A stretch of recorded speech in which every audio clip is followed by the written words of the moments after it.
Hola a todos, bienvenidos a nuestro canal. Hoy examinaremos el liberalismo clásico, una filosofía fundamental en la formación de nuestras libertades y derechos actuales. Comencemos. Uniformidad o diversidad.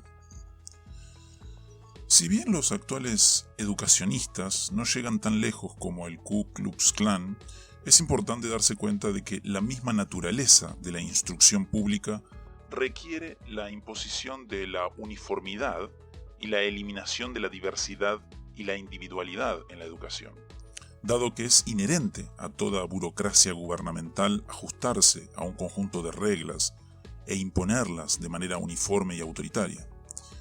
Si no fuera así, y el burócrata decidiera sobre los casos individuales ad hoc, se le acusaría con justo derecho de no tratar a cada contribuyente y ciudadano de manera igual y uniforme. Sería acusado de discriminación y de brindar privilegios especiales.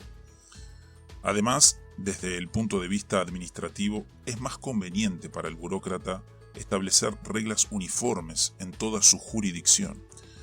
A diferencia de la empresa privada, cuya finalidad es obtener ganancias, a la burocracia gubernamental no le interesa ser eficiente ni servir a sus clientes lo mejor posible.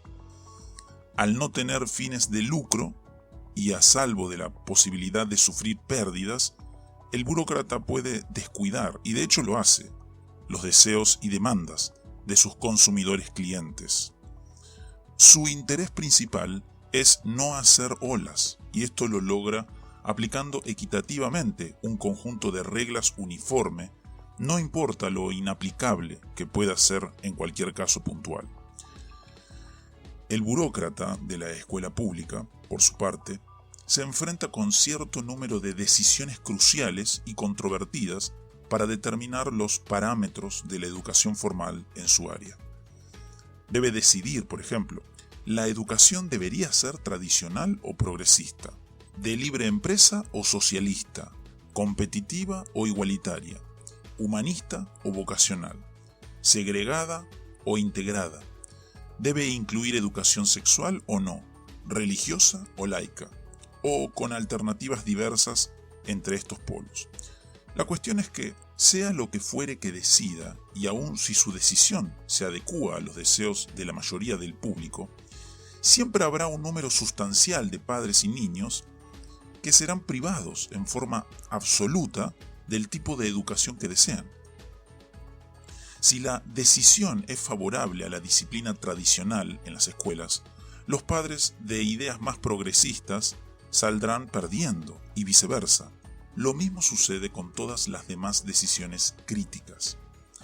Cuanto más pública se torna la educación, más se privará a padres e hijos de la educación que, en su concepto, necesitan, y la uniformidad impuesta con mano de hierro eliminará las necesidades y deseos de los individuos y las minorías.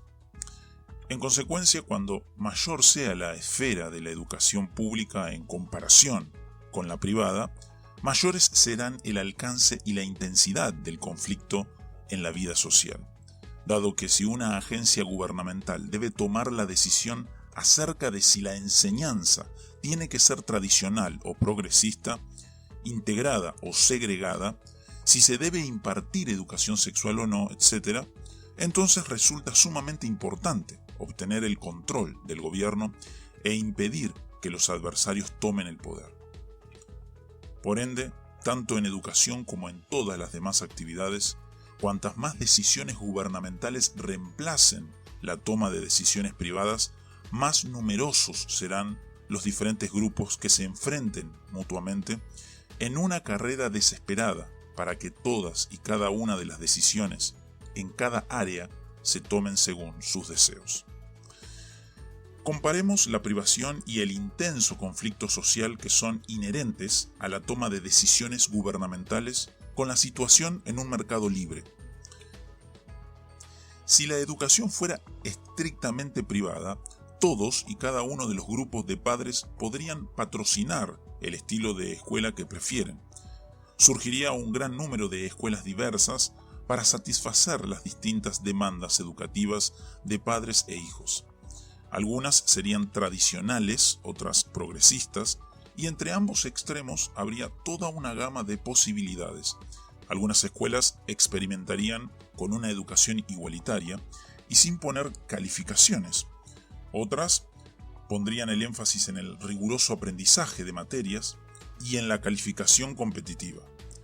Habría colegios laicos y otros pertenecientes a los distintos credos religiosos. Algunas escuelas serían libertarias y harían hincapié en las virtudes de la libre empresa, mientras que otras predicarían las diversas formas de socialismo. Consideremos, por ejemplo, la estructura de la industria editorial actual, tanto de revistas como de libros, teniendo en cuenta que estas publicaciones son en sí mismas una forma importante de educación. El mercado de revistas, que es bastante libre, contiene todo tipo de publicaciones periódicas para satisfacer una amplia variedad de gustos y demandas de los consumidores. Revistas de información general que circulan a nivel nacional, periódicos socialdemócratas, conservadores y de las más diversas ideologías, publicaciones académicas especializadas y de un sinnúmero de revistas dedicadas a intereses especiales y a distintos pasatiempos, como bridge, ajedrez, audio, etc. Una estructura similar aparece en el libre mercado de libros. Hay libros de amplia circulación, libros para mercados especializados, libros de las más diversas ideologías. Si se derogara la educación pública, paralelamente al libre mercado variado y diverso de las revistas y libros, surgiría un mercado de escuelas que funcionaría de manera similar. En contraste, si hubiese solo una revista para cada ciudad o estado, pensemos en los conflictos que se producirían.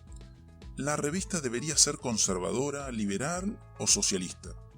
¿Cuánto espacio debería dedicar a la ficción, al bridge, etc.?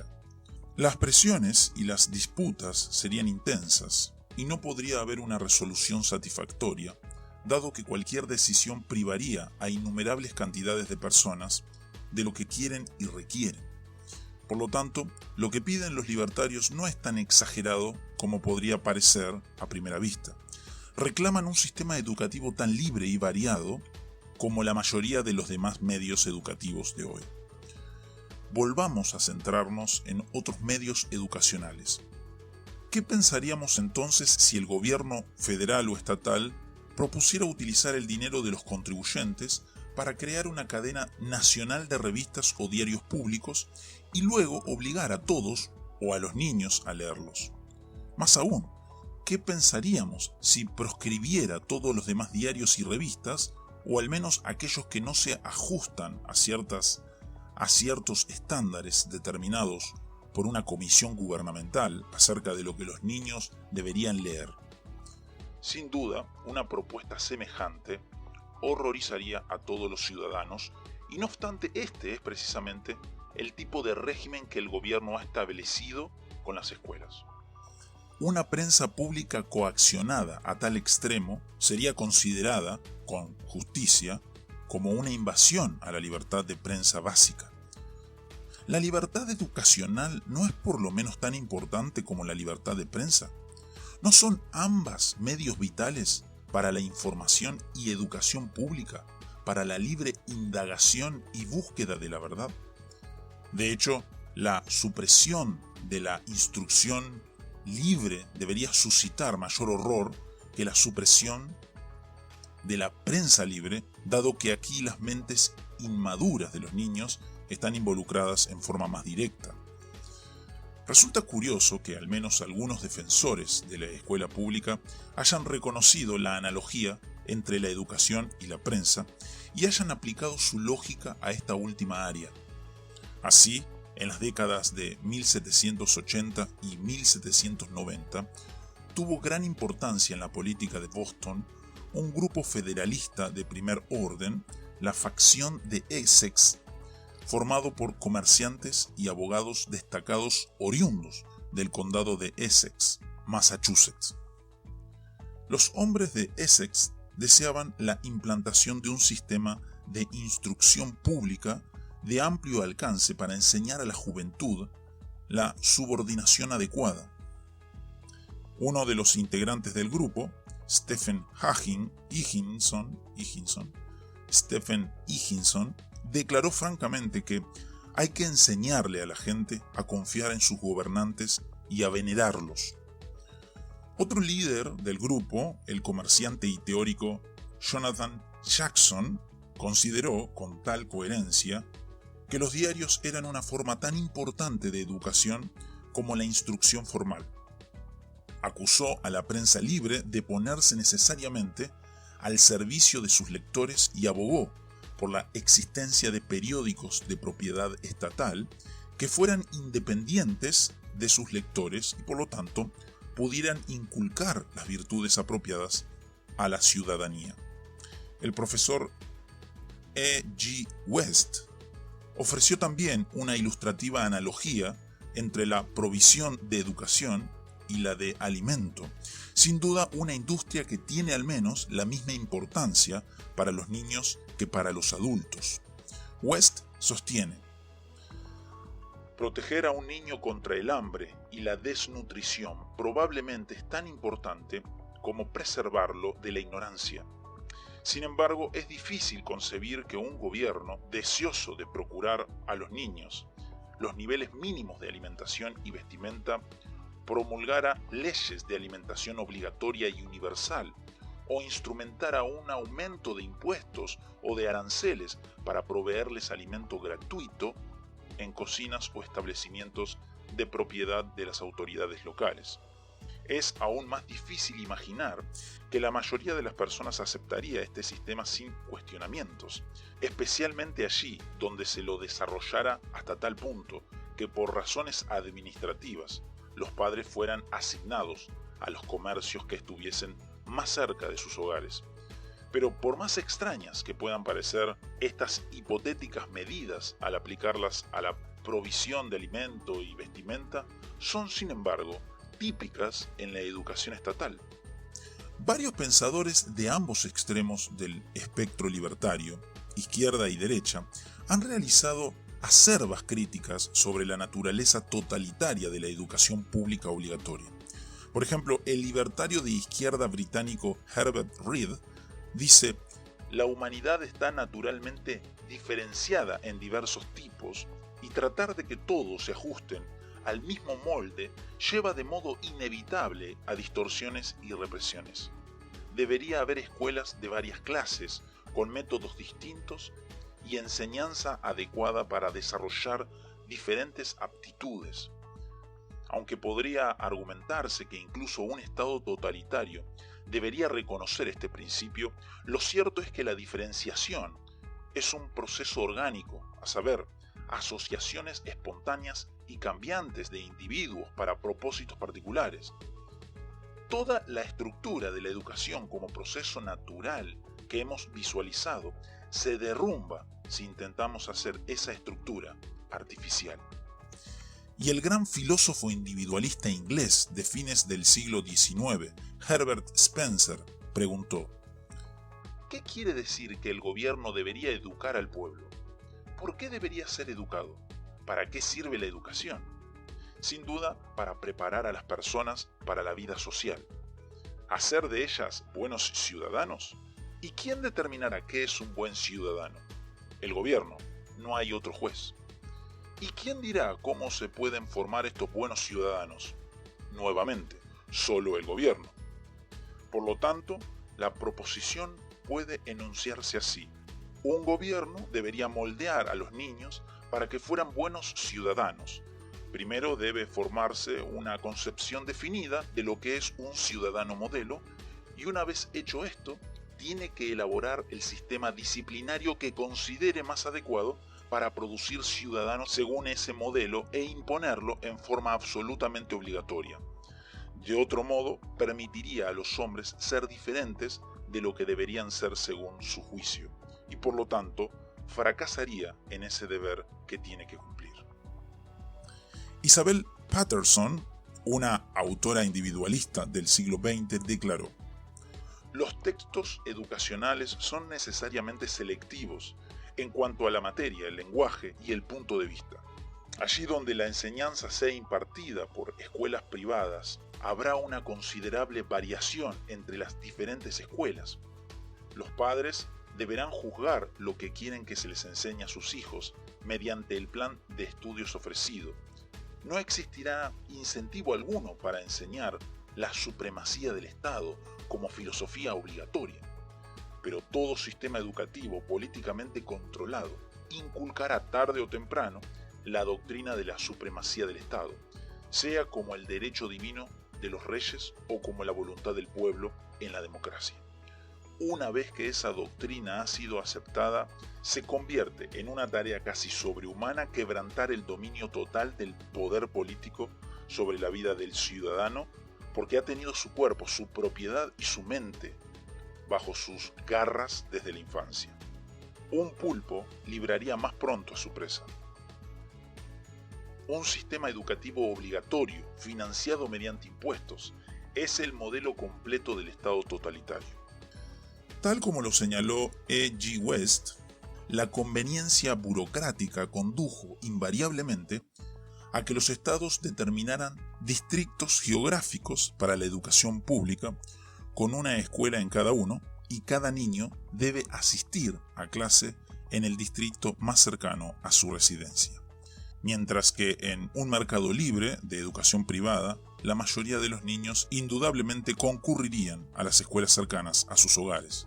El sistema actual impone el monopolio de una escuela por distrito y así establece en forma coercitiva la uniformidad de cada región.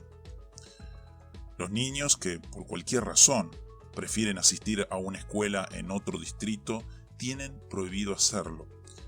El resultado es la homogeneidad geográfica obtenida por la fuerza, y también implica que el carácter de cada escuela es completamente dependiente del barrio en que se encuentra.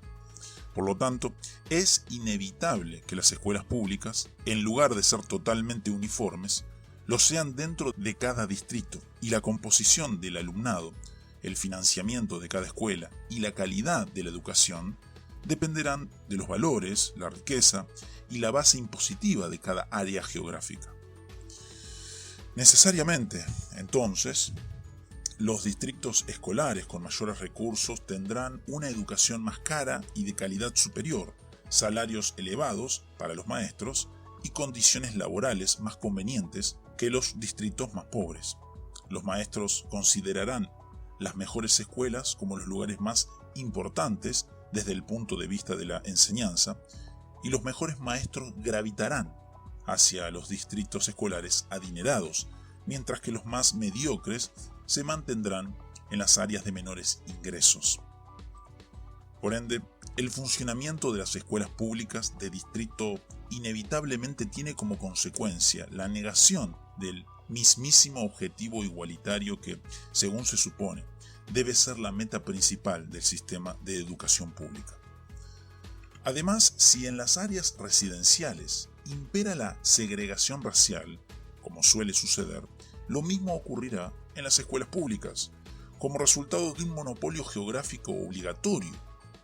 Los padres que prefieren una instrucción integrada tienen que enfrentarse con el sistema de monopolio geográfico. Más aún, tal como dijo un bromista en la actualidad, todo lo que no está prohibido es obligatorio. Así, recientemente la burocracia educacional ha instituido el transporte diario de escolares a otro distrito para evitar la segregación racial, pero no se trata de un traslado voluntario, cuyo objeto es aumentar la prudencia de los padres. Por el contrario, se ha dado un viraje en dirección opuesta y se ha instituido ese transporte en forma obligatoria, procurando lograr una integración racial coercitiva de las escuelas. Por lo general, la consecuencia ha sido un absurdo traslado de los niños a lugares alejados de sus casas.